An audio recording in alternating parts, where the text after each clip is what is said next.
Irv, which is talking about the former ex-coach of the Dallas Cowboys, Mike McCarthy, is saying no to being a head coach this year. Now you guys could be asking why. Well, because there was one option left, and that was the New Orleans Saints.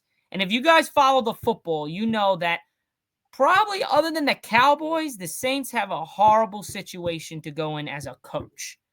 Yeah.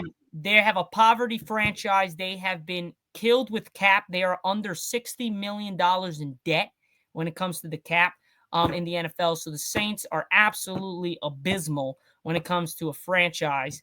They are just like killing their coaches, killing the offensive coordinator. They have nobody. They don't have an offensive coordinator. I don't think they even have a defensive coordinator, and they don't have a head coach. They don't have a quarterback either. So there's got a lot of question marks and a lot of problems. And I think Mike McCarthy was like, yeah, nah, bro, I'm going to just stick to next year. There'll be more better openings next year. And I'd rather go somewhere that I know I can do something instead of like basically going to be pummeled into the ground. And I'm going to be the reason to say no. I think even Sports Talk with Aiden, my guy here on the TikTok live, says if I was offered the Saints jobs, I wouldn't take it either. I don't think Mm. anybody would have taken it. I don't care how much money you give me.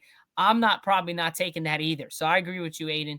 I'm not taking that shit because that is absolutely a shit show. It's a dumpster fire in New Orleans. And it sucks because the Saints used to be that historic great franchise with Drew Brees. You had Michael Thomas for those years. You had a lot of guys. The Saints were awesome.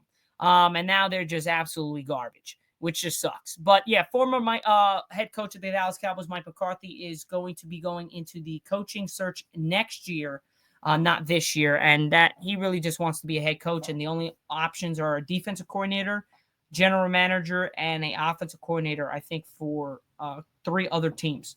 So I think I agree with this with Mike McCarthy, but to be honest, personally, I was saying I don't want Mike McCarthy on the team, but if we were going to hire Brian Schoonheimer as our offensive coordinator to be our head coach, I would have just rather kept Mike McCarthy. McCarthy. Yeah. Like, I'm sorry, I just don't understand the meaning behind. I get it because Jerry Jones wants to control, wants to have all the marbles in his court and his corner, and he doesn't want nobody to say anything bad about him.